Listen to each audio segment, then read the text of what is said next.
And they're off for the Grade 1 Paddy Power Stayers Hurdle, and immediately sent into the lead is Gal Road by Sam Twiston-Davies, and he's going to set a really true tempo here, already clear by 2.5, nearly 3 lengths over Rocky's Diamond, who races in second, and Crambo is in third, and then Lucky Place towards the inside as Gal Road goes over flight number 1. There was a slight mistake in last but one by Home by the Lee, who just landed rather steeply. Held up towards the rear of the field is Bob Olinger, together with Mystical Power, who's quite keen early. A mistake at flight number 2 by Lucky Place on the inside in a dispute of 4th position.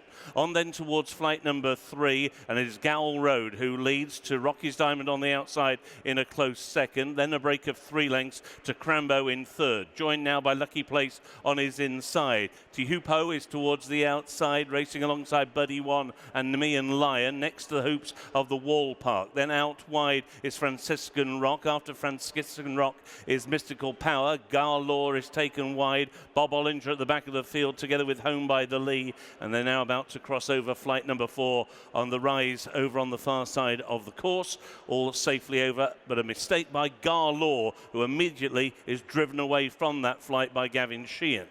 So now a long run before they encounter flight number 5, which is the one taken on the run down the hill back towards the home straight. And Gal Road has got the lead, leads now by a neck to Rocky's Diamond, who is in second. 2 lengths away, Lucky Place in third, and then Crambo to the outside in fourth. Nemean Lion is racing in 5th position, followed by Buddy One, who is shading 6. On that one's outside is Teahupoo. Next towards the inside, Mystical Power, alongside the Wall Park. After the Wall Park is Franciscan Rock, who races towards the outside of runners. And then is Home by the Lee. Taken wide is Garlaw, hasn't travelled through the last quarter of a mile. And Bob Olinger is the back marker as they go over flight number 5. They're all safely over. And now another long run before they come to the flight taken just before the enclosures. So it is Gal Road and Sam Twiston-Davies setting a true gallop here. Out in front to Rocky's Diamond and Shane Fitzgerald in second. Nico de Boinville and Lucky Place making a bit of ground through on the inside in third. They then have a break of about 2.5 lengths over Crambo and Nemean Lion towards the inside. Teahupoo towards the outside, and then Buddy One as they continue their journey up the home straight.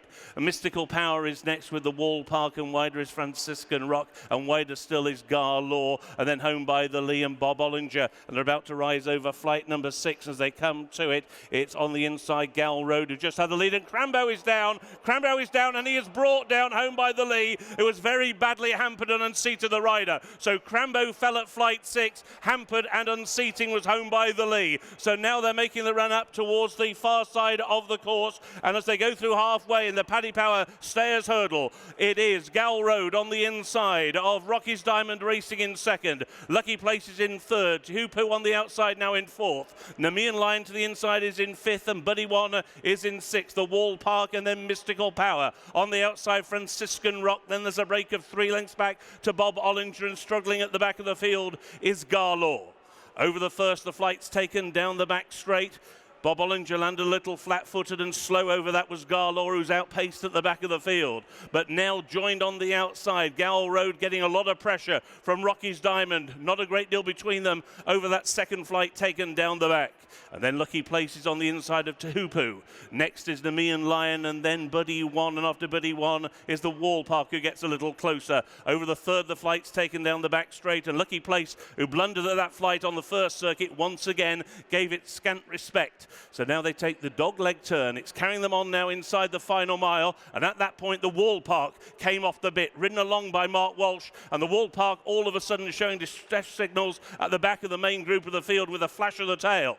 So now they go on towards the third from home in the Paddy Power Stayers Hurdle. They're bunching up in behind Gal Road, and on his outside is Rocky's Diamond. Those are the first two. And then on the inner is Lucky Place. Around the outside, the champion, Teahupoo, is getting closer as Nemean Lion first one to really be shaken along in that leading group. He's now in 5th and just been ridden along for a few strides.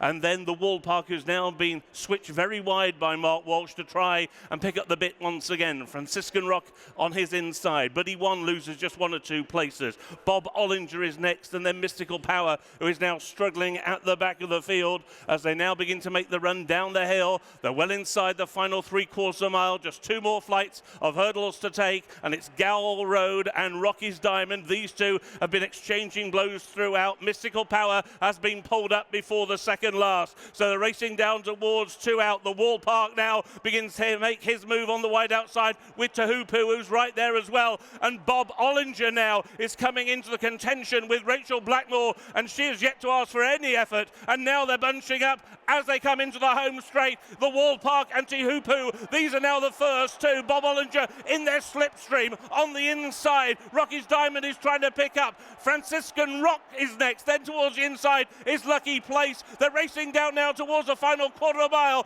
1 more flight of hurdles to take. The reigning champion, Teahupoo, has taken the lead. Bob Olinger in the same ownership is now his biggest danger. The Wall Park towards the near side. Back in 3rd, the final flight in the Stayers Hurdle. And it's Bob Olinger who's now taken the lead for Rachael Blackmore. Goes on by 2 lengths to Teahupoo in 2nd. But it is Bob Olinger, remains unbeaten at Cheltenham. And now 3 Cheltenham Festival wins for the brilliant Bob Olinger, who beats Teahupoo in 2nd. Followed home by Rocky's Diamond, the Wall Park, and then Buddy won.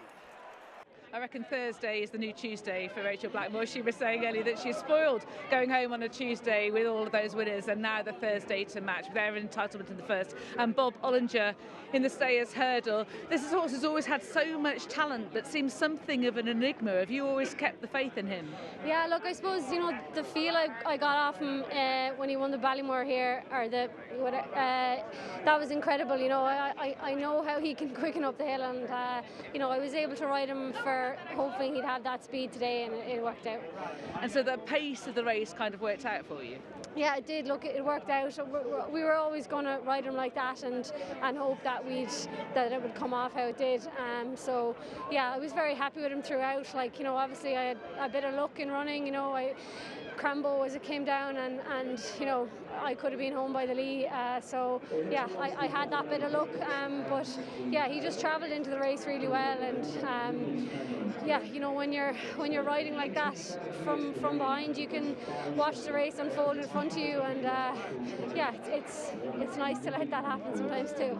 And he was always going swiftly. You didn't have to cajole him because you're inside the head of this horse. That seems to be clear. Yeah, I don't know if I am or not, but look, I know how good he is, and you know, he's always been held in such high regard. Henry's Davy Roach, Henry's head man down there, has done an unbelievable job with this horse since he got into the yard, and he rides him out a lot. And yeah, look, he's always had a lot of faith in him, and he had a lot of faith in him coming over here today, and you know, that was instilled into me as well. And coming down to the last, you obviously had Brian Atchison's other horse, Teahupoo, to beat. How were you feeling then? Talk me through that bit.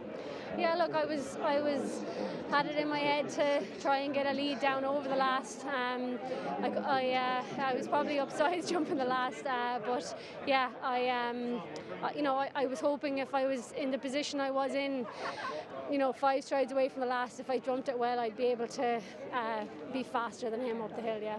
And even over 3 miles, he's bounded up that hill. Yeah, he has. He's a really talented horse, you know, and you know, chasing didn't work out for him, but now he's surely found his niche now. Very much so. Chasing didn't work out. He still managed to win a Grade 1 here. I know by default, but nonetheless. Yeah. Look, that was a bit of luck too, but yeah, that one. Yeah, he got the bounce of the ball that day, but that was an unusual one, I suppose, yeah. It certainly was. And you've now got the full house of Open Grade 1s here at the Cheltenham Festival, the Queen Mother Champion Chase, the Champion Hurdle, the Gold Cup, the Ryanair, and now the Stayers Hurdle. That's a really special achievement, isn't it? Yeah, look, it's, you know, I suppose riding for Henry over here is a big help in trying to achieve something like that. You know, there's so many talented jockeys in the way room, and you need to be getting on the horses, and you know, I've been very fortunate that I've been able to get on the horses. So you'll be able to walk home on cloud 9 with a similar feeling this time? Absolutely, yeah. God, it's unreal. Well, many congratulations. Well done, Rachel. Thanks so much, Lydia. Thank you. Took us through the closing stages and your awareness of what was happening behind you. Yeah, I was probably left there a little bit early, but he's a genuine horse. It wouldn't really, he'd gallop away in front there. But yeah, I sort of knew Rachael was kind of going fairly well. I knew there was something beside me. I didn't know exactly what it was, but I knew there was something kind of going all right. Yeah, but yeah, no, look, obviously disappointing not to win, but there's no excuses yet. Watch live racing now on racingtv.com.